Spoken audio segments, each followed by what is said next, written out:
Okay, this is a very short video. I'll get straight to the point. The title is exactly what I'm going to talk about. I'm not going to give you my life story. I just want to make sure you understand that if you are interested in becoming a trucker, you've never done that before, this is new to me. I'm not going to say that I've done this before. This is not something that anybody in my family has any history in, but I want to give you the education of what I went through so that you would know what to expect. Now, some of that's going to change according to your state laws, according to the CDL school that you're enrolled in, and according to what employer you choose to have, if you're going to choose an employer at all. Okay, so number one, the thing you can expect to do is if you want to get your CDL, you must, according to I think most state laws, it may even be a federal law at this point, you must go through what's called the ELDT, which is it's basically online learning for 1 week. Now, if you can pass your written CDL exam without that first week, you must tell your recruiter. I say recruiter. Usually they call them branch managers. So I went to 160 Driving Academy, great company. They did great. He didn't tell me that. I probably could have passed the CDL exam, written exam by myself. That could save you some money on your tuition. Now, what you need to do for that is download. In my state, we have a DDS to go. I'm not sure what you have, but get the manual. Read the crap out of that manual. Get some apps. Study the apps. Understand which endorsements you want. Like I got a tanker endorsement, things like that, so you know which tests you're going to take. There are 5 possible tests that I recall, but you will be required to take at least 3 of those tests in order to obtain a Class A CDL, which is what we're talking about. Upon completion of that, now I'm not going to tell you, plenty of people can tell you the process for that, but I'm going to move on. I want to give you a bigger picture. Once you complete that, you will be allowed on the yard, the driving yard, the truck yard of your CDL school. So once you get that permit, it's basically a driver's permit, just like a regular car. So it allows you to hop in a vehicle with an instructor. You must have that on you at all times. You must have your medical card on you at all times. Make sure you get a copy of that from your medical examiner. If you don't have a copy of that, you're screwed. Keep a copy of it. All right. So you get to go to the yard, and depending on your school, it could be 2 weeks, 3 weeks, 4 weeks, 5 weeks, however long your school is. If you want, you can go the long way, and you can find a technical college and just sign up and enroll. It's really cheap, under $100 for the class or whatever, and it's like 8 to 9 weeks. It's long, but wherever you're going, you can pretty much guarantee one thing: you're not going to be working. Don't plan on making any money during the time you are enrolled. Period. You will not have the focus for it. You will not have the time for it. It is not feasible. All right. You'll complete your CDL school by, according to whatever their standards are, you have to go through the amount of hours, preferably somewhere over 90. You're going to want that. Very important. That's an important certificate.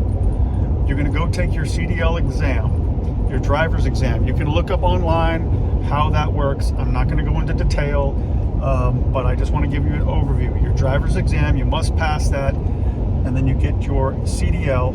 At that point, if you have not locked in an employer, which I hope you have not yet, because this is for people who are not experienced, do not go to an employer and take their training course and then expect because what's going to happen is you're going to have to pay that back through your paycheck, and it's going to be double the price of what you would pay. You have no control over it, and you're stuck with them. You have to work for them. You're under contract at that point. Don't do it. My advice to you, don't do it. Be a free agent. Okay, so now you're going to go look for an employer. This gets a little bit more complicated because now you're going to have to get a list of questions to ask every recruiter. All recruiters will either lie to you or misinform you because they're not knowledgeable. It's not their fault sometimes. It's just how they're trained. So do your research into the school. If you get a bad feeling about whom you're speaking with, move on. Move on. That's all I can say. Use your gut. Do some research into the companies you are interested in. Do not do what I did and call around 5 different companies and put your application in before you research them, because then you're going to get in, because they're going to rope you in. They're going to hook you in like a fish, and then next thing you know, you're ready to go to their orientation. Don't do that until you have researched all. Put them in a line, get an Excel spreadsheet or something, or write out all the qualifications that you want and see which ones match up. Make sure you've done that before you start going out there and machine gunning your applications. You must realize you cannot get a job unless you have got a either driving experience, or you're going to find a company that will allow somebody with no experience, whom they will call trainees. Yes, that makes you a trainee. All right, so if you have no experience, you are a trainee. So that's what you're looking for. I will not give you advice on who to call, but I will tell you, do your research. Once you talk to the recruiter, you should have a list of questions. Do some research around the internet. Find out what questions should I ask these trucking recruiters, these carrier recruiters. Ask all of those questions. Don't be embarrassed to do that. Be assertive, but not aggressive. Does that make sense? Establish a very good rapport with them. Make sure that's the company you want, and you have a second and a third in line. That will make this more organized for you, and you'll get through it much better. They're going to send you to your orientation. I had a preference to find something local to me instead of getting on a bus for 27 hours or a plane flight.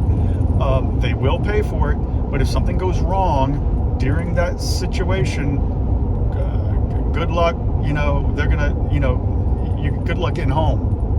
Okay, that's all I can say.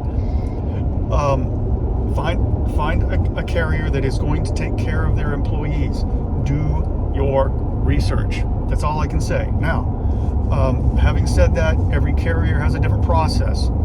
My particular carrier, whom I will not name,